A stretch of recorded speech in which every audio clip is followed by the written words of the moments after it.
ദേശീയപാതയിൽ water authority കുഴിച്ച കുഴി retar ചെയ്ത് അടച്ചെങ്കിലും അപകടങ്ങൾ ഒഴിയുന്നില്ല. കോഴിക്കോട് സ്റ്റീൽ കോംപ്ലക്സ് പഴയ ദേശീയപാത 17-ലാണ് അടച്ച കുഴിയിൽ വീണ് ഇരുചക്രവാഹന യാത്രക്കാർക്ക് പരിക്കേറ്റത്. യാത്രക്കാരുടെ ജീവൻ പണയപ്പെടുത്തിയുള്ള ഈ കുഴിയടയ്ക്കലിന് നേരെ അധികൃതരും കണ്ണടയ്ക്കുകയാണ്. മനുഷ്യജീവൻ പൊലിയുന്നതിന് മുൻപെങ്കിലും ഈ കണ്ണൊന്ന് അധികൃതർ തുറക്കണമെന്നാണ് നാട്ടുകാർ ആവശ്യപ്പെടുന്നത്. ദൂരേക്ക് നോക്കിയാൽ കുഴികളൊന്നും കാണാനില്ല. വാഹനങ്ങൾ ചീറിപ്പാഞ്ഞു പോകുന്ന പഴയ ദേശീയപാത. പക്ഷേ മുൻപിൽ ഒളിഞ്ഞിരിക്കുന്ന ഒരു കുഴിയുണ്ട്. ആ കുഴിയിൽ വീണാണ് നിരവധി പേർ ജീവൻ നഷ്ടമാകാതെ തലനാരിഴയ്ക്ക് രക്ഷപ്പെട്ടത്.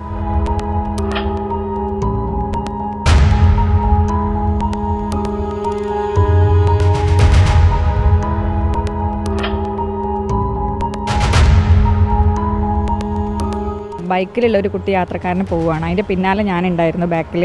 അപ്പോൾ ആ കുട്ടി അങ്ങനെ പോയിക്കൊണ്ട് നിൽക്കുമ്പോൾ വണ്ടി ഈ കട്ടറിൽ ചാടിയിട്ട് മറിഞ്ഞ് ആ കുട്ടി വീണ്. ബാക്കിൽ ഇപ്പോൾ ഒരു വണ്ടി വേറെ എന്തെങ്കിലും വലിയ വണ്ടികൾ വരികയാണെങ്കിൽ അത് തട്ടിയിട്ട് ആ കുട്ടിക്ക് എന്താ അപകടം വന്നാൽ വലിയ അപകടമാവും മാറുമായിരുന്നു. അതെന്തോ ഭാഗ്യത്തിന് രക്ഷപ്പെട്ട്. ഇതിൻ്റെ മുന്നേ 1-2 പ്രാവശ്യം ഇതേമാതിരി അപകടങ്ങൾ ഉണ്ടായ സ്ഥലമാണ് ഇവിടെ മാത്രമല്ല ഈ കട്ടിങ് ഉള്ളത്. സ്റ്റീൽ കോംപ്ലക്സിൻ്റെ അവിടെയും പിന്നെ പെട്രോൾ പമ്പ് ഉണ്ട് അങ്ങോട്ടും, പിന്നെ അത് കഴിഞ്ഞിട്ട് കുണ്ടായിത്തോട് സ്രാമ്പ്യ ആ ഭാഗത്തൊക്കെ ഈ കട്ടിങ് വരുന്നുണ്ട്. കുറേ ആൾക്കാർ വീണിട്ടുണ്ട്.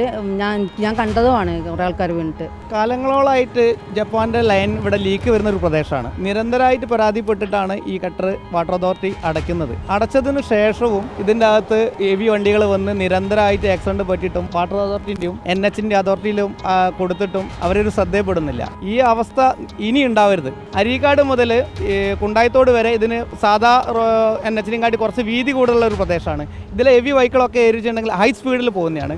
ലോങ് ബസ്, പാലക്കാട്, മഞ്ചേരി ബസ്സുകളൊക്കെ നിരന്തരമായിട്ട് ട്രാക്ക് തെറ്റിച്ചിട്ട് നിരന്തരമായിട്ട് വരുന്ന ചെറിയ വെഹിക്കിളൊക്കെ ഈ വണ്ടിൻ്റെ സ്പീഡ് കണ്ട് അമിത വേഗത കണ്ട് സൈഡ് കെട്ടിച്ച് എടുക്കുന്ന ടൈമിനാണ് ഇതിൽ ആക്സിഡൻറ്റ് സംഭവിക്കുന്നത്.